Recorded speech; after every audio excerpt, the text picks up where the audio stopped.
Sri Ramakrishna at Shampukor, October the 18th, 1885. The doctors had definitely diagnosed Sri Ramakrishna's illness as cancer. No proper arrangement for his treatment and nursing could be made at Dakshineshwar. He needed the constant attention of a physician, which couldn't be given at the temple garden. Furthermore, the devotees who lived in Calcutta found it very inconvenient to attend on him daily at Dakshineshwar. Therefore, the older devotees had rented a small 2-story house in Bagbazar, Calcutta, and had brought the master there. Sri Ramakrishna, however, had not liked the place and had gone to Balaram's house. In a few days a new house had been engaged at Shampukor in the northern section of Calcutta, and the master had been taken there. He had been placed under the treatment of Dr. Mahendralal Sarkar. The new building had 2 large rooms and 2 smaller ones on the 2nd floor. One of the larger rooms was used as the parlour, and in the other the master lived. Of the 2 smaller rooms, one was used as a sleeping room by the devotees, and the other by the Holy Mother when she came there. Near the exit to the roof was a small covered square space, where the Holy Mother stayed during the day and prepared the master's food. It was the Vijaya day, the 4th day of the worship of Durga, when the image is immersed in water. On that day, the Divine Mother returns to her heavenly abode at Mount Kailash, leaving gloom in the hearts of her devotees. It was 8 o'clock in the morning. The air was chilly. Though ill, Sri Ramakrishna was sitting on his bed. He was like a 5-year-old child who knows nothing but its mother. Navagopal, M, and a few other devotees were present. Surendra arrived and sat down. The Divine Mother had been worshipped at his house for the past 3 days. Sri Ramakrishna had not been able to go there on account of his illness, but he had sent some of his disciples. Surendra was in a very unhappy mood, because on this day the image of the Mother was to be immersed in the water. Surendra: I had to run away from home. Master to M: what if the image is thrown into the water? May Mother dwell in the heart. Surendra was disconsolate. He was crying to the Divine Mother and talking to her. At this yearning of his beloved disciple, Sri Ramakrishna could not control his tears. He looked at M and said in a choked voice, "What bhakti! Ah, what great love he feels for God." Master to Surendra: yesterday evening, at 7 or 7:30, I saw your worship hall in a vision. I saw the divine image full of effulgence. This place and your hall were joined by a stream of light flowing between them. Surendra: at that time I was crying to the Mother in the worship hall. My elder brothers had gone upstairs. I thought the Mother said, "I will come again." It was about 11 o'clock in the morning. Sri Ramakrishna finished his meal. M poured water into his hand for him to rinse his mouth. Master to M: Rakal has indigestion. It is best to take only sattvic food. Haven't you read about it in the Gita? Don't you read the Gita? M: yes, sir. The Gita speaks of temperance in eating. Sattvic food, rajasic food, tamasic food. Sattvic kindness, sattvic ego, and so on. All these are described in the Gita. Master: have you a copy of the book? M: yes, sir. Master: it contains the essence of all the scriptures. M: the Gita describes various ways of realizing God. You too say that God can be reached by various paths: knowledge, devotion, work and meditation. Master: do you know the meaning of karma yoga? It is to surrender to God the fruit of all action. M: yes, sir. I have read that in the Gita. It also says that there are 3 ways of performing action. Master: what are they? M: first, one may perform karma to attain jnana. Second, to teach others. Third, under the impulse of one's nature. After rinsing his mouth, the master chewed betel leaf. Sri Ramakrishna was talking with M about Dr. Sarkar. M had been at the doctor's house the previous day to report the master's condition. Master: what did you talk about? M: there are many books in the doctor's room. I took out one to read, and now and then read a passage aloud to Dr. Sarkar. It was a book by Sir Humphrey Davy. He wrote about the necessity of divine incarnation. Master: indeed. What did you say to the doctor? M: there was one passage that stated that divine truth must be made human truth to be appreciated by us. Therefore divine incarnation is necessary. Master: splendid. That's very good. M: the author gave the illustration of the sun. One cannot look at the sun, but one can look at its reflected rays. Master: very fine. Anything else? M: another passage stated that real knowledge is faith. Master: that too is very good. If one has faith, one has everything. M: the author dreamt of the Roman gods and goddesses. Master: do such books really exist? Surely the author was inspired by God. Did you talk of anything else? M: people like Dr. Sarkar speak of doing good to the world, so I told him what you had said about it. Master, smiling: what did I say? M: about Sambhu Malik. He had said to you, it is my desire to devote my money to the building of schools, hospitals, dispensaries and the like. That will do good to many. Thereupon you had said to him, suppose God appears before you.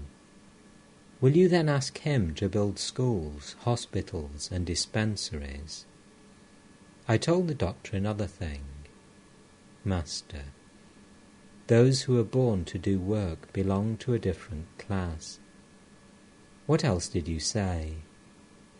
M: I said to the doctor, if your aim is to visit the image of Mother Kali, what will you gain by spending all your time in giving alms to the poor by the roadside? First, you had better somehow visit the image. Afterwards you may give alms to your heart's content. Master: did you talk about anything else? M: yes. I told him that many of those who come to you have conquered lust. Thereupon the doctor replied, I too have conquered lust. I said, you are a great man. It is no wonder that you have conquered lust. But the amazing thing is that under his influence, even insignificant creatures have conquered it. Afterwards I told him what you had said to Girish. Master, smiling. What did I say? M. You said to Girish, the doctor has not been able to surpass you. You said that with reference to his calling you a divine incarnation.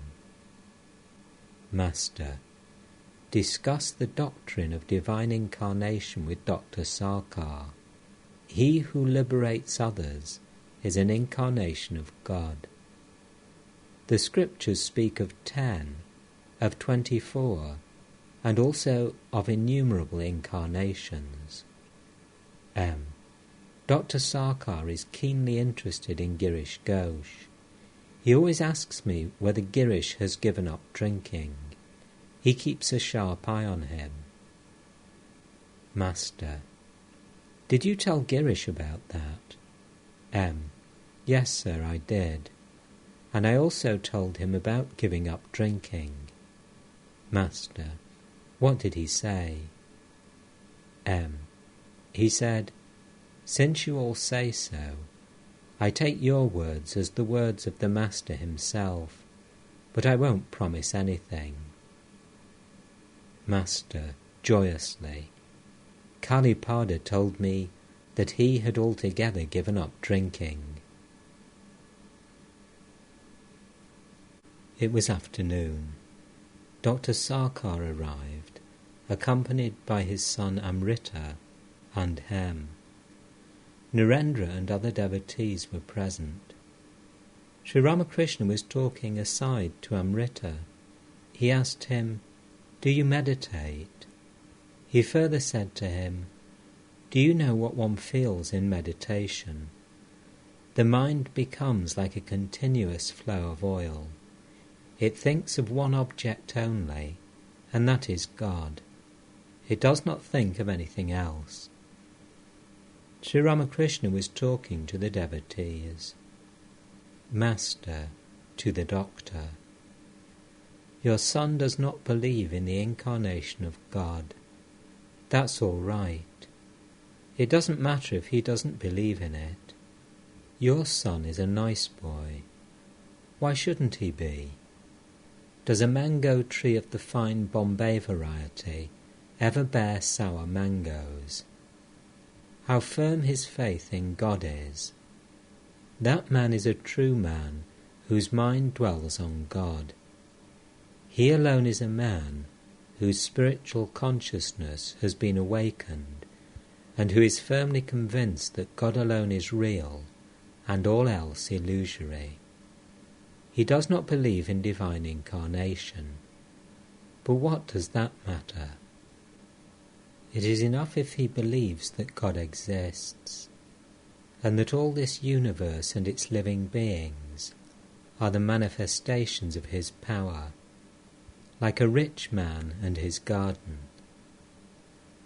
Some say that there are 10 divine incarnations, some 24, while others say that there are innumerable incarnations. If you see anywhere a special manifestation of God's power, you may know that God has incarnated himself there. That is my opinion. There is another view, according to which God has become all that you see. It is like a bell fruit, which consists of 3 parts: seeds, shell, and flesh. That which is the absolute has also its relative aspect, and that which is the relative has also its absolute aspect. You cannot set aside the absolute and understand just the relative, and it is only because there is the relative that you can transcend it step by step and reach the absolute. So long as I-consciousness exists, a man cannot go beyond the relative. Through meditation, he can negate the phenomena, following the process of neti-neti, and reach the absolute. But nothing can really be denied, as in the instance of the bell fruit. Doctor, Quite true. Master. Katja had been immersed in Nirvikalpa Samadhi. When his mind was coming down to the relative plane, someone asked him, "What do you see now?" Katja replied, "I see that the universe is soaked, as it were, in God. Everything is filled with God. It is God alone who has become all that I see. I do not know what to accept and what to reject." In my opinion, one should realize both the Nitya and the Leela, and then live in the world as the servant of God. Hanuman saw both the personal God and the formless reality. He then lived as a devotee of God, as his servant. M. to himself. So we must accept both, the absolute and the relative. Since the introduction of the Vedanta philosophy in Germany, some of the European philosophers too have been thinking along that line. But the Master says that one cannot realize both the Nitya and the Leela without complete renunciation. That is to say, without totally giving up woman and gold. Such a person must be a true renouncer. He must be totally detached from the world. Here lies the real difference between him and such European philosophers as Hegel. In Dr. Sarkar's opinion, God created men and ordained that every soul should make infinite progress. He would not believe that one man was greater than another. That is why he did not believe in the doctrine of divine incarnation. Doctor. I believe in infinite progress. If that is not so, then what is the use of leading a mere 5 or 6 years' existence in the world? I would rather hang myself with a rope round my neck. Incarnation, what is that? To cower before a man who excretes filth. It is absurd. But if you speak of a man as the reflection of God's light, yes, that I admit. Girish, smiling. But you have not seen God's light. Dr. Sarkar was hesitating before giving a reply. A friend who sat near him whispered something into his ear. Doctor, to Girish, you too have not seen anything but a reflection. Girish, I see it. I see the light. I shall prove that Sri Krishna is an incarnation of God, or I shall cut out my tongue. Master, all this is useless talk. It is like the ravings of a delirious patient. A delirious patient says, I shall drink a whole tank of water, I shall eat a whole pot of rice. The physician says, yes, yes, you will have all these. We shall give you whatever you want when you are convalescent. When butter is heated, it sizzles and crackles, but all sound comes to a stop when it is thoroughly boiled. As a man's mind is, so is his conception of God.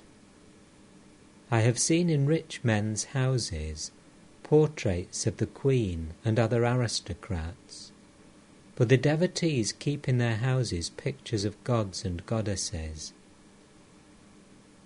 Lakshmana said, O Rama, even a sage like Vasishtha Deva was overcome with grief on account of the death of his sons. Brother, replied Rama, whoever has knowledge has ignorance also. Whoever is conscious of light is also conscious of darkness. Therefore, go beyond knowledge and ignorance. One attains that state through an intimate knowledge of God. This knowledge is called Vijnana. When a thorn enters the sole of your foot, You have to get another thorn. You then remove the first thorn with the help of the second.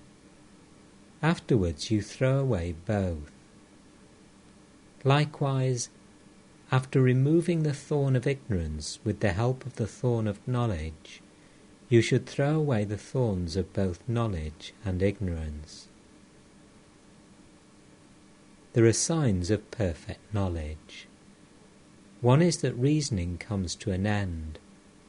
As I have just said, the butter sizzles and crackles as long as it is not thoroughly boiled.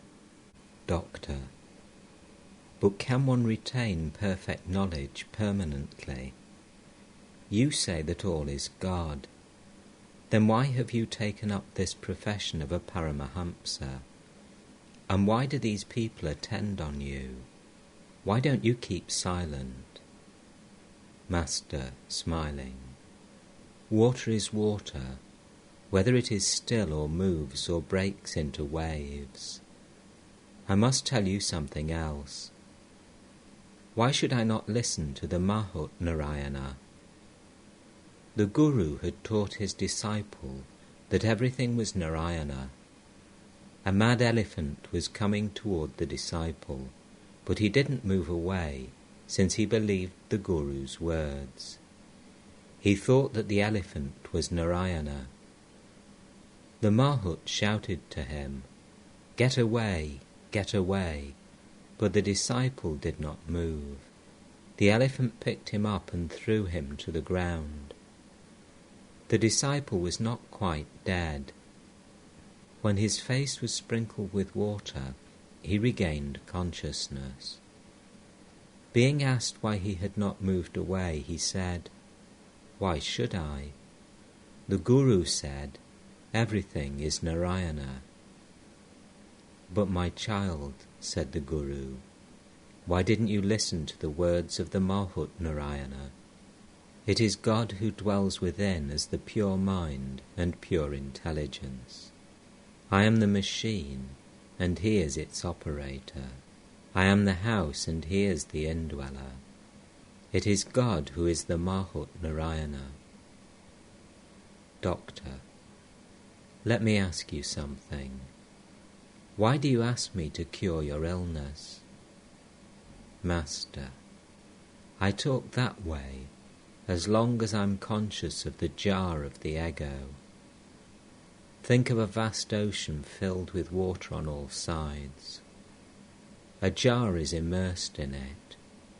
There is water both inside and outside the jar, but the water does not become one unless the jar is broken.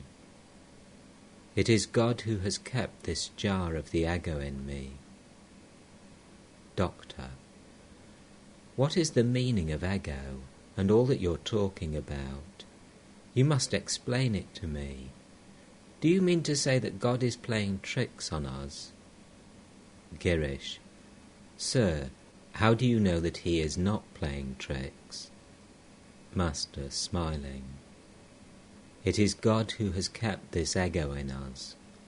All this is his play, his leela. A king has 4 sons. They are all princes, but when they play, one becomes a minister, another a police officer, and so on. Though a prince, he plays as a police officer. To the doctor: Listen, if you realize Atman, you will see the truth of all I have said. All doubts disappear after the vision of God. Doctor: But is it ever possible to get rid of all doubts? Master: Learn from me as much as I have told you. But if you want to know more, you must pray to God in solitude. Ask him why he has so ordained. The son of the house can give a beggar only a small measure of rice, but if the beggar asks for his train fare, then the master of the house must be called. The doctor remains silent. Master: Well, you love reasoning. All right, Let us reason a little. Listen. According to the Jnani, there is no incarnation of God. Krishna said to Arjuna, "You speak of me as an incarnation of God. Let me show you something. Come with me." Arjuna had followed Sri Krishna a short distance when Krishna asked him, "What do you see there?" Arjuna replied, "A big tree with black berries hanging in bunches." Krishna said, "Those are not black berries. Go nearer and look at them." Arjuna went nearer and saw that they were Krishnas hanging in bunches. "Do you see now," said Krishna, "how many Krishnas like me have grown there?" Kavirdas said of Krishna, "He danced like a monkey to the clapping of the gopis." As you go nearer to God, you see less and less of his upadhis, his attributes. A devotee at first may see the deity as the 10-armed Divine Mother. When he goes nearer, he sees her possessed of 6 arms. Still nearer, he sees the deity as the 2-armed Gopala. The nearer he comes to the deity, the fewer attributes he sees. At last, when he comes into the presence of the deity, he sees only light without any attributes. Listen a little to the Vedantic reasoning. A magician came to a king to show his magic. When the magician moved away a little, the king saw a rider on horseback approaching him. He was brilliantly arrayed and had various weapons in his hands. The king and the audience began to reason out what was real in the phenomenon before them. Evidently the horse was not real, nor the robes, nor the armour. At last they found out beyond the shadow of a doubt that the rider alone was there. The significance of this is that Brahman alone is real and the world unreal. Nothing whatsoever remains if you analyse. Doctor, I don't object to this. Master, but it is not easy to get rid of illusion. It lingers even after the attainment of knowledge. A man dreamt of a tiger. Then he woke up and his dream vanished, but his heart continued to palpitate. Some thieves came to a field. A straw figure resembling a man had been put there to frighten intruders. The thieves were scared by the figure and couldn't persuade themselves to enter the field. One of them, however, approached and found that it was only a figure made of straw. He came back to his companions and said, "There is nothing to be afraid of." But still they refused to go. They said that their hearts were beating fast. Then the daring thief laid the figure on the ground and said, "It is nothing, it is nothing." This is the process of neti neti. Doctor, these are fine words. Master, smiling, what kind of words? Doctor, fine. Master, then give me a thank you. The master said the words thank you in English. Doctor, don't you know what is in my mind? I go to so much trouble to come and visit you. Master, smiling, no, it is not that. Say something for the good of the ignorant. After the death of Ravana, his brother Bibhishana refused to be king of Ceylon. He said, "O Rama, I have obtained you. What shall I do with kingship?" Rama said, "Bibhishana, be king for the sake of the ignorant, for those who might ask what riches you have gained by serving me so much. Be king to give them a lesson." Doctor, Are there such ignorant people here? Master, smiling. Oh yes, here you will find oysters and snails, as well as conchs. All laugh. Dr. Sarkar, who is a homeopath, gave Sri Ramakrishna 2 globules of medicine. He said, I'm giving you these 2 globules. One is Purusha and the other is Prakriti. All laugh. Master, smiling. Oh yes, Purusha and Prakriti are always together. Haven't you observed pigeons? The male and the female cannot live separately. Wherever Purusha is, there is Prakriti, and wherever Prakriti is, there is Purusha. It was the Vijaya day. Sri Ramakrishna asked Dr. Sarkar to have some refreshments. The devotees served him with sweets. Doctor while eating. Now I say thank you for the sweets, but it is not for your teachings. Why should I give you that thank you in words? Master, smiling. The essential thing is to fix the mind on God and to practice meditation a little. What more shall I say? Pointing to the younger Naren. Look at him. His mind totally merges in God. Those things I was telling you, Doctor, tell the others also. Master, no. A man should be given food according to his power of digestion. Can all understand what I told you? I cannot talk to everyone as I talk to you. Suppose a mother has bought a fish for the family. All her children have not the same power of digestion. For some she makes pilau, and for others she makes stew. These latter have weak stomachs. All laugh. Dr. Sarkar took his leave. It was Vijaya Day, when people show their love and respect to their friends and elders with appropriate greetings. The devotees all prostrated themselves before Sri Ramakrishna and took the dust of his feet. Then they embraced one another.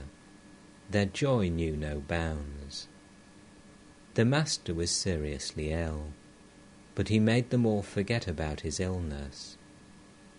The embracing and exchange of greetings continued a long time.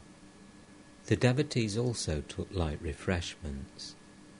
The younger Naren, M, and a few other devotees sat near Sri Ramakrishna.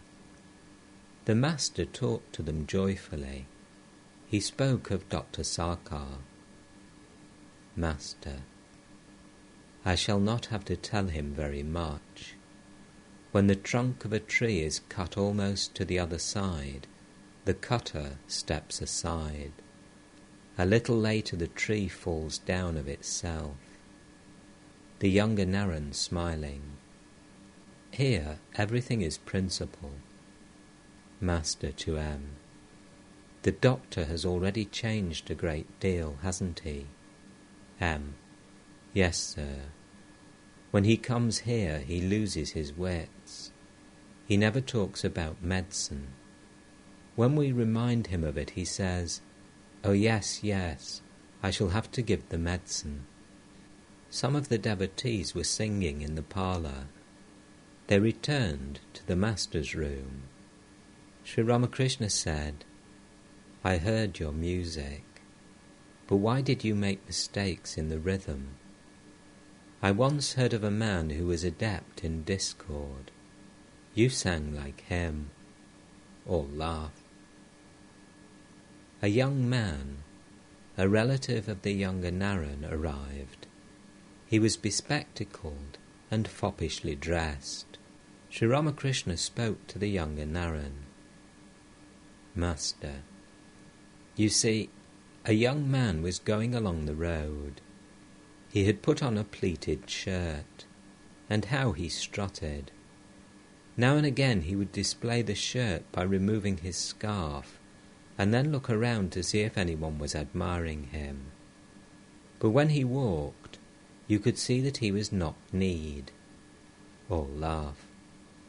The peacock displays its feathers, but its feet are very dirty. All laugh. The camel is very ugly. Everything about it is ugly. Young man. But it acts well. Master. Yes, but it browses on briars. It will continue to eat thorns, though its mouth bleeds. The worldly man loses his children, and still clamours for more. October the 22nd, 1885. It was Thursday evening, a few days after the Durga Puja. Sri Ramakrishna sat on his bed in his room on the second floor, with Dr. Sarkar, Ishan, and other devotees. Although Dr. Sarkar was a very busy physician, he would spend a long time, sometimes 6 or 7 hours, in Sri Ramakrishna's company. He had great love for the Master, and looked on the devotees as his own kith and kin. A lamp was burning in the room. Moonlight illumined the outside world. Addressing Ishan, a householder devotee, the Master said, "Blessed indeed is the householder who performs his duties in the world, at the same time cherishing love for the lotus feet of God. He is indeed a hero. He is like a man who carries a heavy load of 2 mounds on his head, and at the same time watches a bridal procession. One cannot lead such a life without great spiritual power. Again, such a man is like the mudfish, which lives in the mud, but is not stained by it. Further, such a householder may be compared to a waterfowl.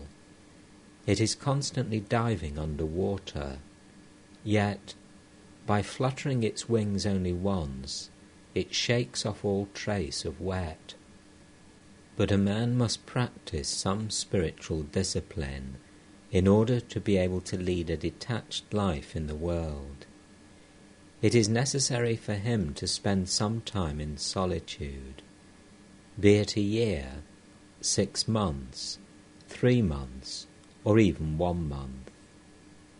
In that solitude, he should fix his mind on God and pray with a longing heart for love of God. He should also say to himself, "There is nobody in this world who is my own. Those whom I call my own are here only for 2 days. God alone is my own. He alone is my all in all. Alas, how shall I realize him?" One can live in the world after acquiring love of God. It is like breaking the jackfruit after rubbing your hands with oil. The sticky juice of the fruit will not smear them. The world is like water, and the mind like milk. If you put milk in water, it will mix with the water. But first keep the milk in a quiet place, and let it turn into curd. Then from the curd extract butter. That butter you may keep in water. It will not mix with the water, but will float on it. Some members of the Brahmo Samaj said to me, "Sir, our attitude toward the world is that of King Janaka. Like him, we want to enjoy the world in a detached spirit."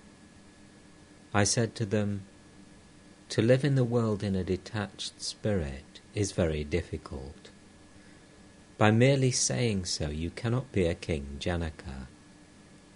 How much austerity Janaka practiced! how long he remained in one posture, with head down and feet up. You don't have to practice these extreme disciplines, but you need sadhana. You should live in solitude. You may lead the life of a householder after having attained divine knowledge and love in solitude. Milk turns into curd only when it is not disturbed. The curd does not set if the milk is often moved from place to place or is too much disturbed. On account of his detachment from the world, Janaka was also known as Videha, that is, one free from consciousness of the body. Though living in the world, he moved about as a Jivan Mukta, a free soul living in a body.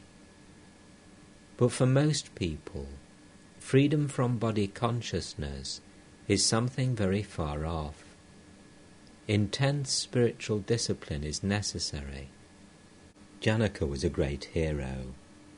He fenced with two swords, the one of knowledge and the other of work. You may ask, is there any difference between the realizations of two jnanis, one a householder and the other a monk? The reply is that the two belong to one class. Both of them are jnanis. They have the same experience. But a householder jnani has reason to fear. He cannot altogether get rid of his fear as long as he is to live in the midst of woman and gold. If you constantly live in a room full of soot, you are sure to soil your body, be it ever so little, no matter how clever you may be. After extracting the butter, if you keep it in a new pot, then there is no chance of its getting spoiled. But if you keep the butter in a pot where curd has been kept, well, then it is doubtful whether it'll keep its flavour. Laughter. When they parch rice, a few grains jump out of the frying pan to the ground. These are white, like malika flowers, without the slightest stain on them. But the grains that remain in the pan are also good, though not as immaculate as the fresh malika flower. They are a little stained. In the same way, if a monk who has renounced the world attains divine wisdom, he appears as spotless as the white flower. But one who stays in the frying pan of the world after attaining knowledge may get a little blemish. All laugh. Once, a Bhairavi came to King Janaka's court. At the sight of the woman, the king bent his head and cast his eyes to the ground. At this the Bhairavi said, "O Janaka, even now you are afraid of a woman." Through perfect knowledge a man becomes like a child 5 years old. He does not know the distinction between a man and a woman. Although a jnani living in the world may have a little blemish, yet this does not injure him. The moon undoubtedly has dark spots, but these do not obstruct its light. After realizing God, some souls perform work in order to teach men. Janaka, Narada, and others like them belong to this group. But one must possess power in order to be able to teach others. The sages of old were busy attaining knowledge for themselves, but teachers like Narada went about doing good to others. They were real heroes. A worthless stick floating on the water sinks under the weight of a bird, but a heavy and substantial log floating on the water can support a cow, a man, or even an elephant. A steamboat not only crosses the water itself, but carries many human beings with it. Teachers like Narada may be compared to the heavy log of wood or the steamboat. One man, after eating a tasty morsel, removes every trace of it by wiping his face carefully with a towel, lest anyone should know or laugh. Another again, having got a mango, not only enjoys it himself, but shares it with others. Even after having attained perfect knowledge, teachers like Narada retained love of God in their minds for the welfare of others. Doctor. Jnana makes a man speechless. He closes his eyes and sheds tears. Then he needs bhakti. Master. Bhakti may be likened to a woman who has access to the inner court of a house. Jnana can go only as far as the outer rooms. Doctor. All women are not allowed to enter the inner court. For instance, prostitutes. Hence the need of jnana. Master. A man may not know the right path, but if he has bhakti and the desire to know God, then he attains him through the force of sheer bhakti. Once, a sincere devotee set out on a pilgrimage to the temple of Jagannath in Puri. He did not know the way. He went west instead of south. He no doubt strayed from the right path, but he always eagerly asked people the way, and they gave him the right directions, saying, "This is not the path. Follow that one." At last the devotee was able to get to Puri and worship the deity. So you see, even if you are ignorant, someone will tell you the way if you are earnest. Doctor. But the devotee in his ignorance did lose his way. Master. Yes, such a thing happens, no doubt, but a man reaches the goal in the end. A devotee. Has God a form, or is he formless? Master. God has form, and again he is formless. Once upon a time a sannyasi entered the temple of Jagannath. As he looked at the holy image, he debated within himself whether God had a form or was formless. He passed his staff from left to right to feel whether it touched the image. The staff touched nothing. He understood that there was no image before him. He concluded that God was formless. Next he passed the staff from right to left. It touched the image. The sannyasi understood that God had form. Thus he realized that God has form and again is formless. But it is extremely difficult to understand this. Naturally, the doubt arises in the mind. If God is formless, then how can he have form? Further, if he has a form, why does he have so many forms? Doctor. God has created all these forms in the world. Therefore he himself has a form. Again, he has created the mind. Therefore he is formless. It is possible for God to be everything. Master. These things do not become clear until one has realized God. He assumes different forms and reveals himself in different ways for the sake of his devotees. A man kept a solution of dye in a tub. Many people came to him to have their clothes dyed. He would ask a customer, "What colour should you like to have your cloth dyed?" If the customer wanted red, then the man would dip the cloth in the tub and say, "Here is your cloth dyed red." If another customer wanted his cloth dyed yellow, the man would dip his cloth in the same tub and say, "Here is your cloth dyed yellow." If a customer wanted his cloth dyed blue, the man would dip it in the same tub and say, "Here is your cloth dyed blue." Thus, he would dye the clothes of his customers different colours, dipping them all in the same solution. One of the customers watched all this with amazement. The man asked him, "Well, what colour do you want for your cloth?" The customer said, "Brother, dye my cloth the colour of the dye in your tub." Laughter. Once a man went into a wood and saw a beautiful creature on a tree. Later he told a friend about it and said, "Brother, on a certain tree in the wood I saw a red-coloured creature." The friend answered, "I have seen it too. Why do you call it red? It is green." A third man said, "Oh, no, no.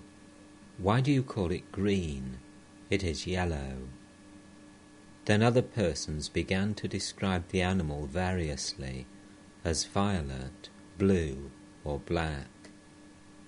Soon they were quarrelling about the colour. At last they went to the tree and found a man sitting under it.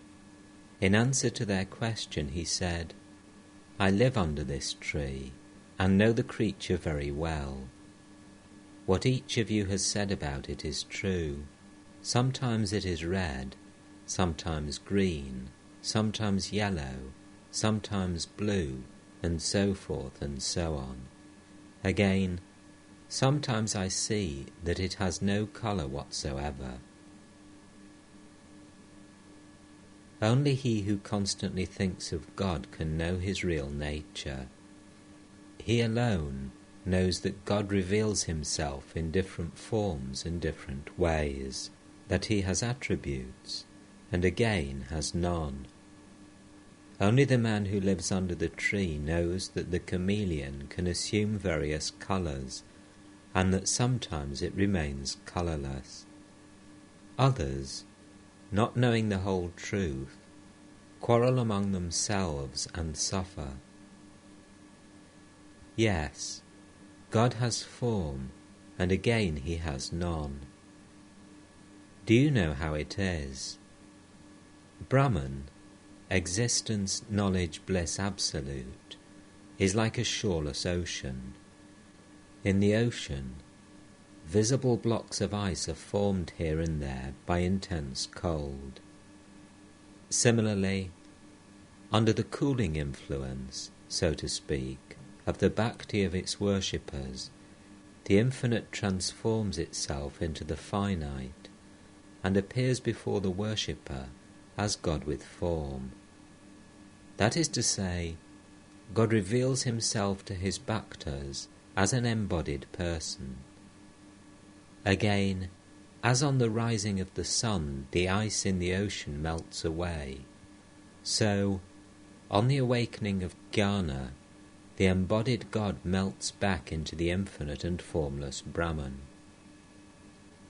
Doctor, yes, when the sun is up, the ice melts, and what is more, the heat of the sun turns the water into invisible vapour.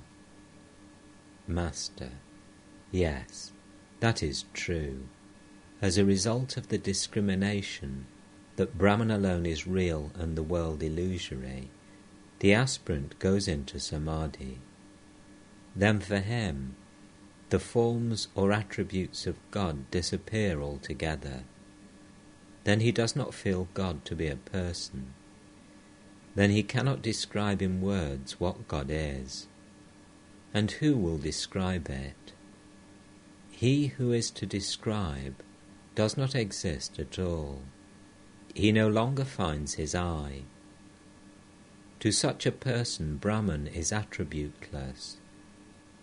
In that state, God is experienced only as consciousness, by man's inmost consciousness. he cannot be comprehended by the mind and intelligence.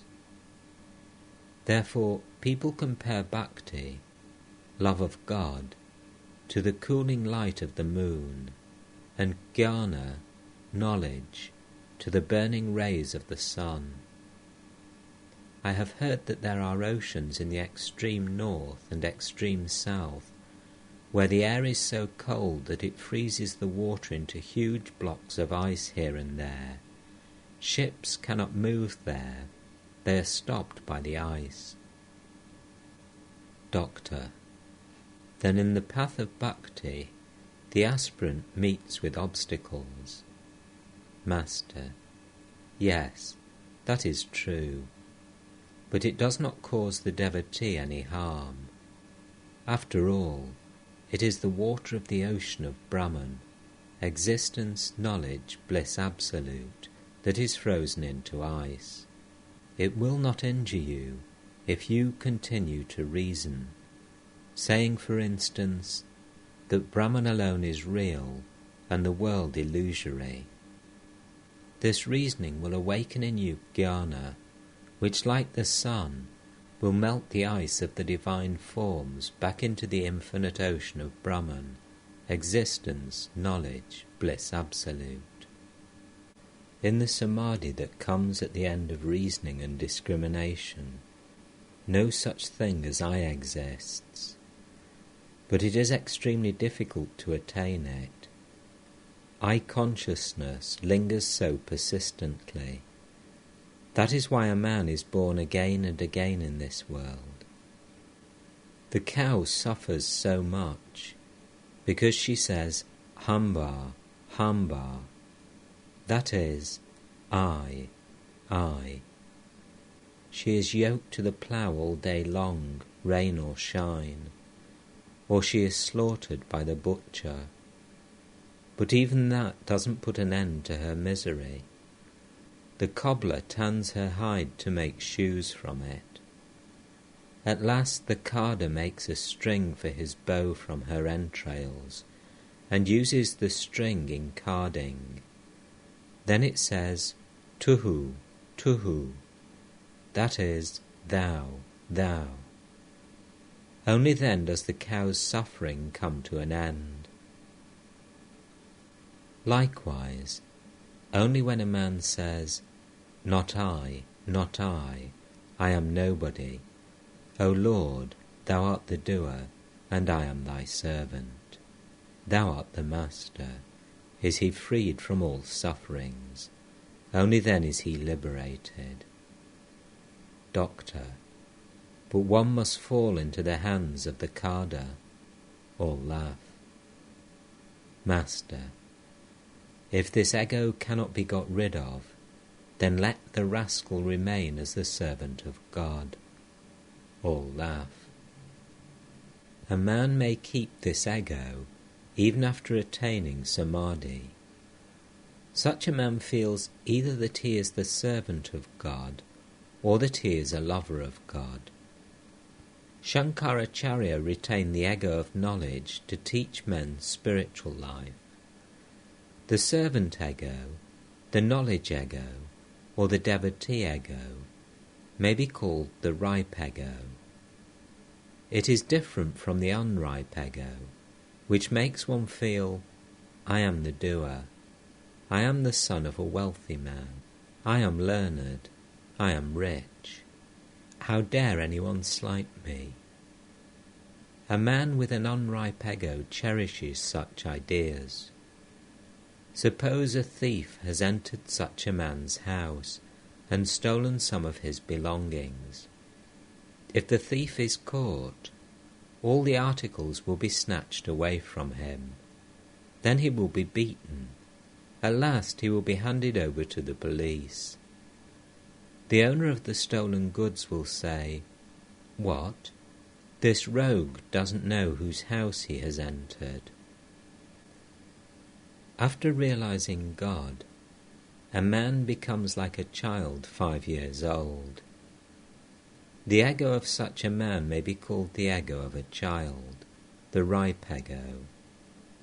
The child is not under the control of any of the gunas, he is beyond the three gunas. He is not under the control of any of the gunas, sattva, rajas or tamas. Just watch a child, and you will find that he is not under the influence of tamas.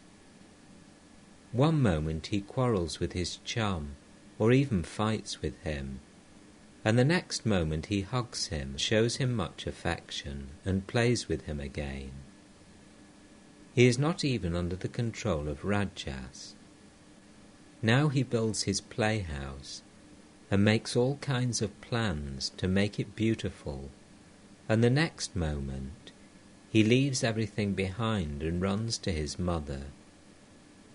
Again, you see him wearing a beautiful piece of cloth worth 5 rupees. After a few moments the cloth lies on the ground. He forgets all about it. Or he may carry it under his arm. If you say to the child, "That is a beautiful piece of cloth. Whose is it?" he answers, "Why, it is mine. My daddy gave it to me."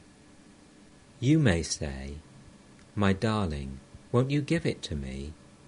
And he will reply, "Oh, no, it is mine. My daddy gave it to me. I won't give it to you." Some minutes later you may coax him with a toy or a music box worth a penny, and he will give you the cloth. Again, a child 5 years old is not attached even to sattva. You may find him today very fond of his playmates in the neighbourhood. He doesn't feel happy for a moment without seeing them. But tomorrow, when he goes to another place with his parents, he finds new playmates. All his love is now directed to his new friends, and he almost forgets about his old ones. Further, a child has no pride of caste or family.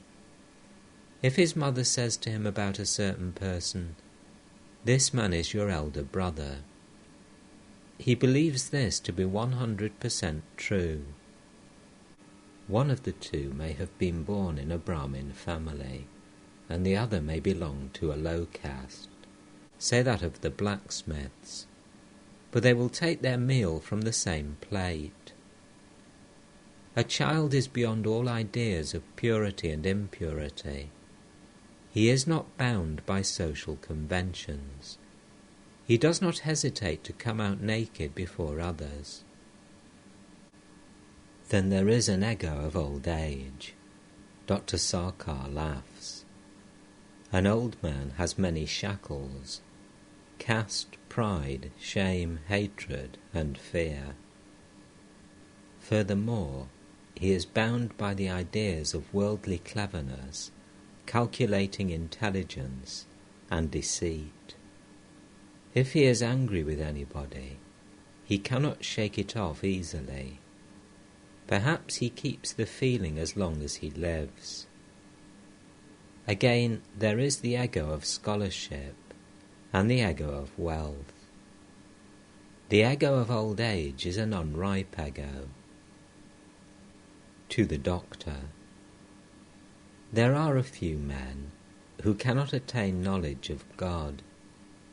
Men proud of their scholarship, proud of their education, or proud of their wealth.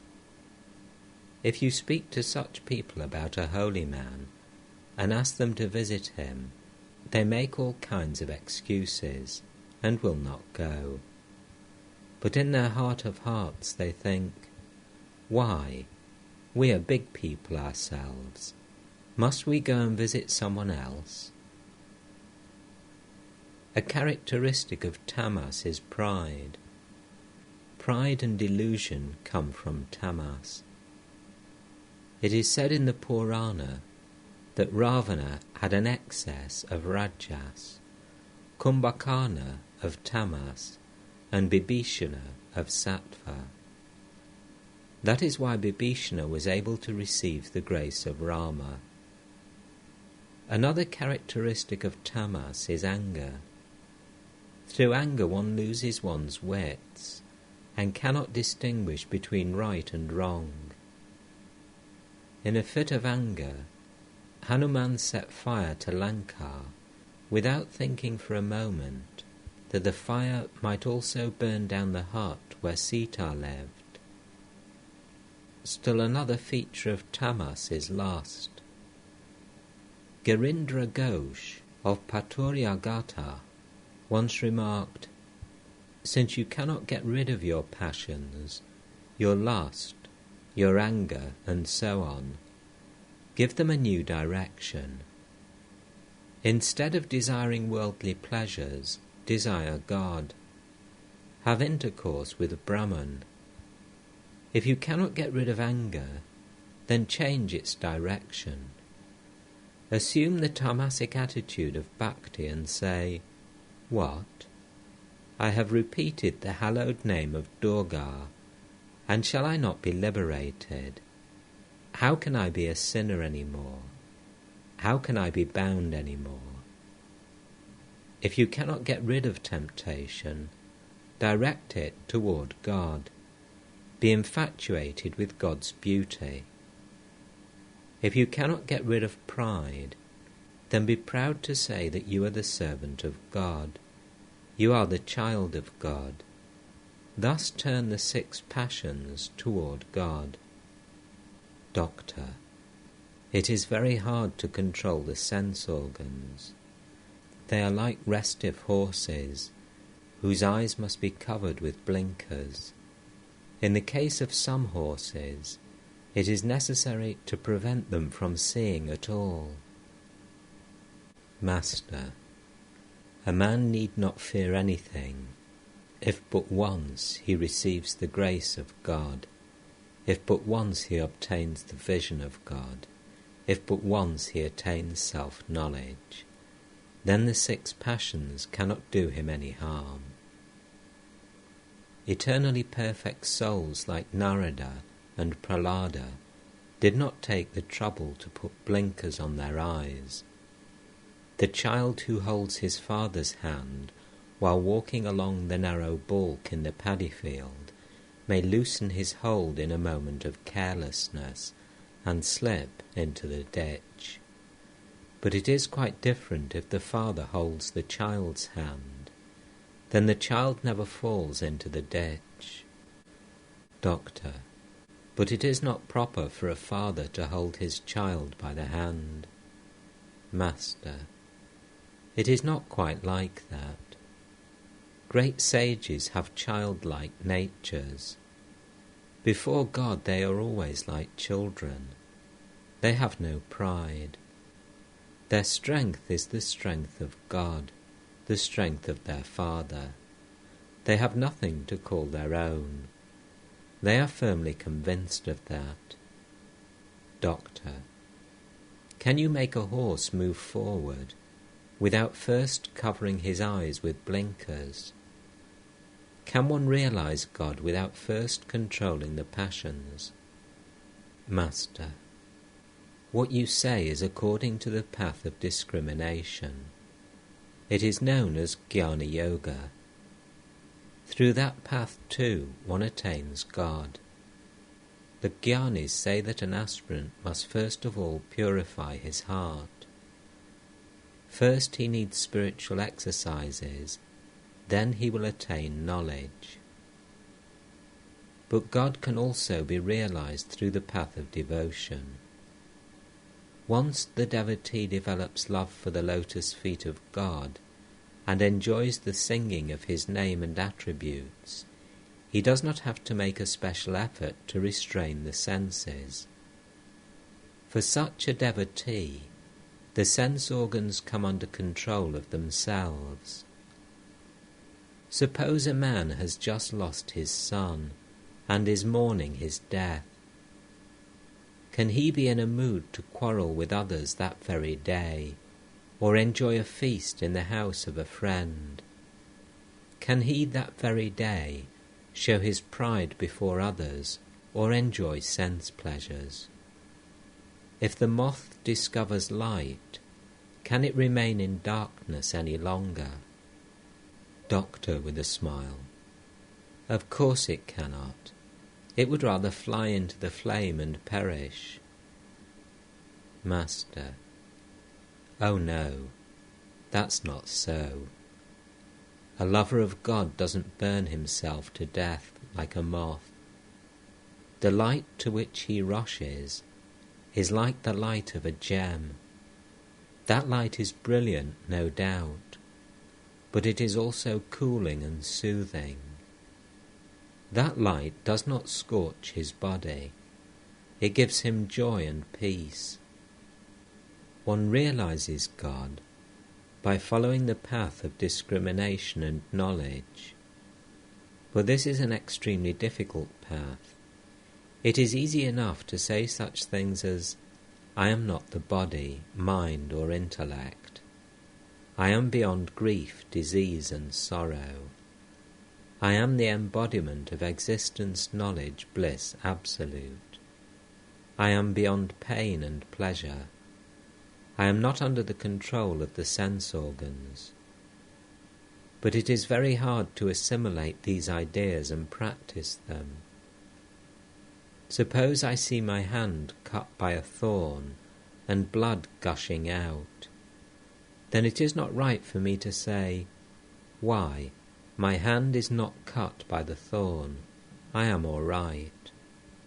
In order to be able to say that, I must first of all burn the thorn itself in the fire of knowledge. Many people think that they cannot have knowledge or understanding of God without reading books. But hearing is better than reading, and seeing is better than hearing. Hearing about Benares is different from reading about it, but seeing Benares is different from either hearing or reading. Those actually engaged in a game of chess do not always judge the moves on the board correctly. The onlookers often judge the moves better than the players. Worldly people often think themselves very intelligent, but they are attached to the things of the world. They are the actual players and cannot understand their own moves correctly. But holy men, who have renounced everything, are unattached to the world. They are really more intelligent than worldly people. Since they do not take any part in worldly life, their position is that of onlookers, and so they see things more clearly. Doctor, to the devotees: if he, meaning Sri Ramakrishna, had studied books, he could not have acquired so much knowledge. Faraday communed with nature. That is why he was able to discover many scientific truths. He could not have known so much from mere study of books. Mathematical formulas only throw the brain into confusion and bar the path of original inquiry. Master: there was a time when I lay on the ground in the Panchavati and prayed to the Divine Mother, O Mother, reveal to me what the Karmis have realized through their ritualistic worship, what the yogis have realized through yoga, and what the Jnanis have realized through discrimination. How much I communed with the Divine Mother. How can I describe it all? Ah, what a state of mind I passed through. Sleep left me completely. The Master sang, my sleep is broken. How can I slumber any more? For now I am wide awake in the sleeplessness of yoga. O Divine Mother, made one with thee in yoga sleep at last, my slumber I have lulled asleep forevermore. A man has come to me from a country where there is no night. Rituals and devotions have all grown profitless for me. He continued, I have not read books. but people show me respect because I chant the name of the Divine Mother. Sambhu Malik said about me, "Here is a great hero, without a sword or shield." Laughter. The conversation turned to the performance of a drama by Girish Ghosh called The Life of Buddha. The doctor had seen the play and been much pleased with it. Doctor to Girish: "You are a very bad man. Must I go to the theatre every day?" Master to M: "What does he say? I don't quite understand." M: "The doctor liked the play very much." Master to Ishan: "Why don't you say something?" Pointing to the doctor: "He does not believe that God can incarnate himself in a human form." Ishan: "What shall I say, sir? I don't like to argue any more." Master sharply: "Why? Won't you say the right thing?" Ishan to the doctor: "Our faith is shallow on account of our pride. It is said in the Ramayana that a crow named Bhushandi did not at first accept Rama as an incarnation of God. Once it incurred Rama's displeasure. It travelled through the different worlds, the lunar, solar, and so forth, and through Mount Kailash to escape Rama's wrath. But it found that it could not escape. Then it surrendered itself to him and took refuge at his feet.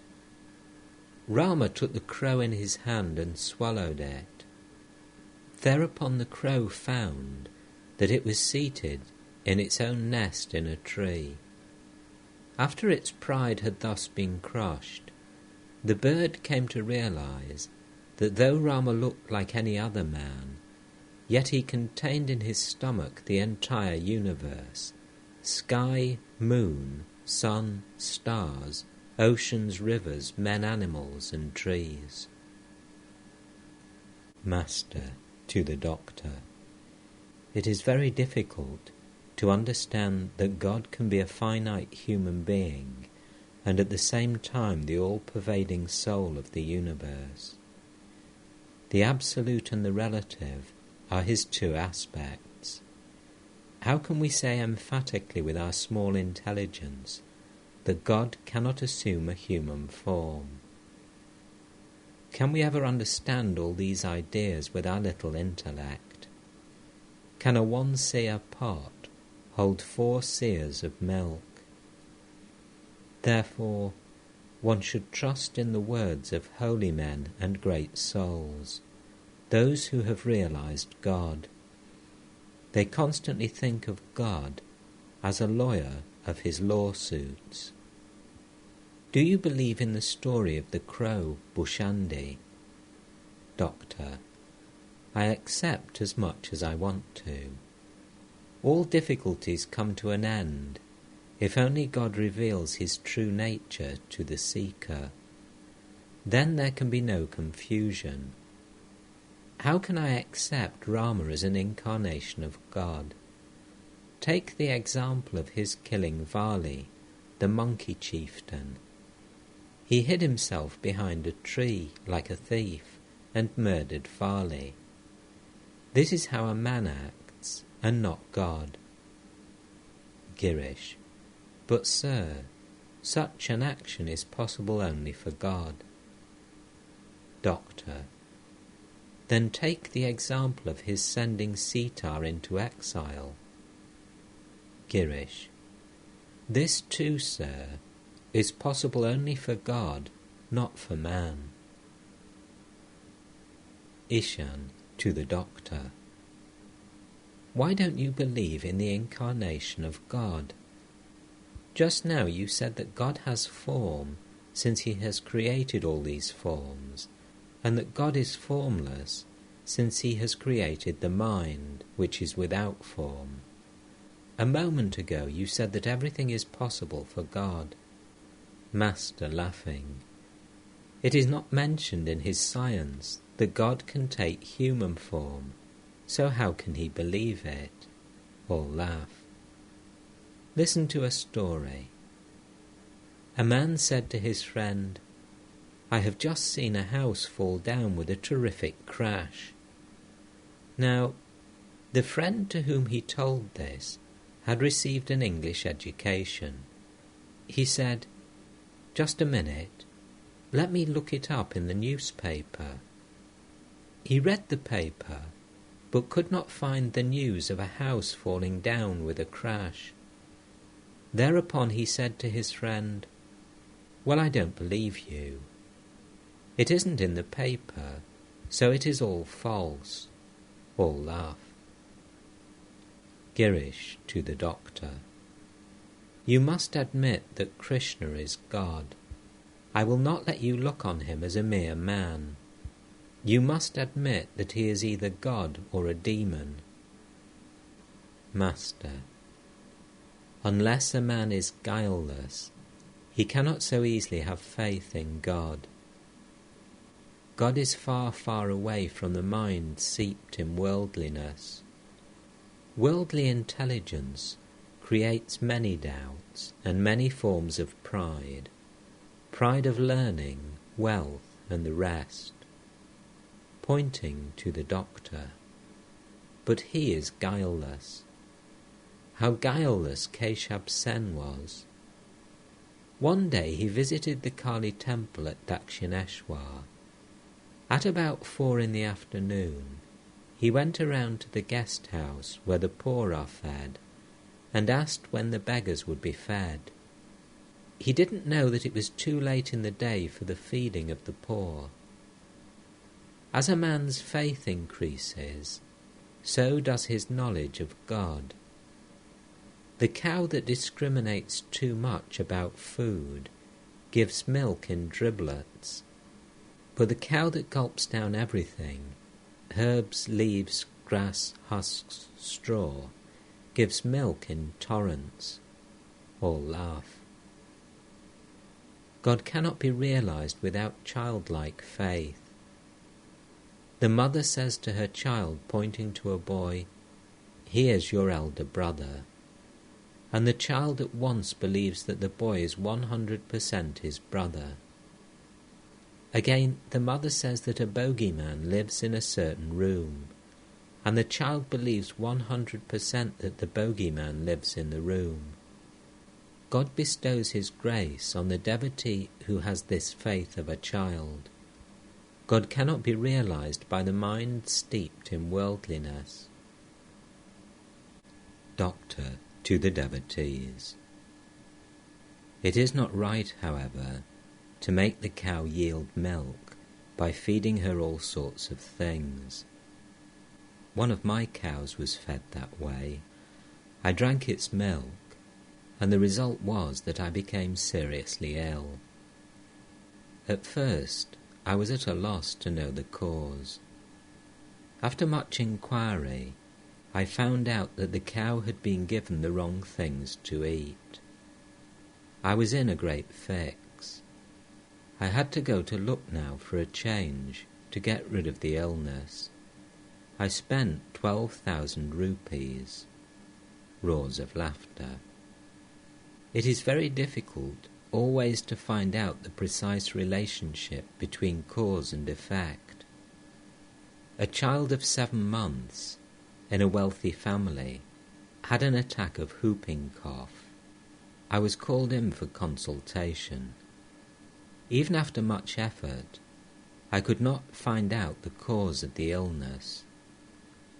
At last, I learnt that the child had been given the milk of an ass that had been drenched in the rain. All laugh. Master to the devotees. How strange! It is like saying that a man has an acid stomach because he passed in his coach under a tamarind tree. All laugh. Doctor with a smile. Let me tell you another. The captain of a ship had a bad headache. After consultation, the doctors on board had a blister applied to the side of the boat. All laugh. Master to the Doctor. For the seekers of God, the constant company of holy men is necessary. The disease of worldly people has become chronic, as it were. They should carry out the instruction of holy men. What will they gain by merely listening to their advice? They must not only take the prescribed medicine, but also follow a strict diet. Diet is important. Doctor: yes, it is the diet more than anything else that causes the cure. Master: there are 3 classes of physicians: superior, mediocre, and inferior. The inferior physician feels the patient's pulse, merely asks him to take the medicine, and then goes away. He doesn't bother to find out whether the patient has followed his directions. The mediocre physician gently tries to persuade the patient to take the medicine. He says, "Look here, how can you get well without medicine? Take the medicine, my dear. I'm preparing it with my own hands." But the superior physician follows a different method. If he finds the patient stubbornly refusing to swallow the medicine, he presses the patient's chest with his knee and forces the medicine down his throat. Doctor: there is a form of treatment that does not require the physician to press the patient's chest with his knee. For instance, homeopathy. Master: there is no fear if a good physician presses the patient's chest with his knee. Like the physicians, there are 3 classes of religious teachers. The inferior teacher is content with merely giving spiritual instruction. He doesn't bother about the student after that. The mediocre teacher explains the teaching again and again for the good of the student, that he may assimilate it. He persuades the student through love and kindness to follow it. But the superior teacher uses force, if necessary, on the stubborn student. To the Doctor: the renunciation of woman and gold is meant for the sannyasi. He must not look even at the picture of a woman. Do you know what a woman is to a man? She is like spiced pickle. The very thought of pickle brings water to the tongue. It doesn't have to be brought near the tongue. But this renunciation is not meant for householders like you. It is meant only for sannyasis. You may live among women as far as possible in a spirit of detachment. Now and then you must retire into solitude and think of God. Women must not be allowed there. You can lead an unattached life to a great extent if you have faith in God and love for Him. After the birth of 1 or 2 children, a married couple should live as brother and sister. They should then constantly pray to God that their minds may not run after sense pleasures any more, and that they may not have any more children. Girish to the Doctor with a smile: you have already spent 3 or 4 hours here. What about your patients? Doctor: well, my practice and patience. I shall lose everything on account of your Paramahamsa. All laugh. Master: there is a river called the Karmanasa. It is very dangerous to dive into that river. If a man plunges into its waters, he cannot perform any more action. It puts an end to his duties. All laugh. Doctor to Girish, M and the other devotees: my friends, consider me as one of you. I'm not saying this as a physician. But if you think of me as your own, then I am yours. Master, to the Doctor. There is such a thing as love for love's sake. It is very good if one can grow such love. Prahlada loved God for the sake of love. A devotee like Prahlada says, O God, I do not want wealth, fame, creature comforts, or any such thing. Please grant me the boon that I may have genuine love for thy lotus feet. Doctor, you are right, sir. I have seen people bowing down before the image of Kali. They seek worldly objects from the goddess, such as a job, the healing of disease, and so forth. To the Master. The illness you are suffering from does not permit the patient to talk with people, but my case is an exception. You may talk with me when I'm here. All laugh. Master, please cure my illness. I cannot chant the name and glories of God.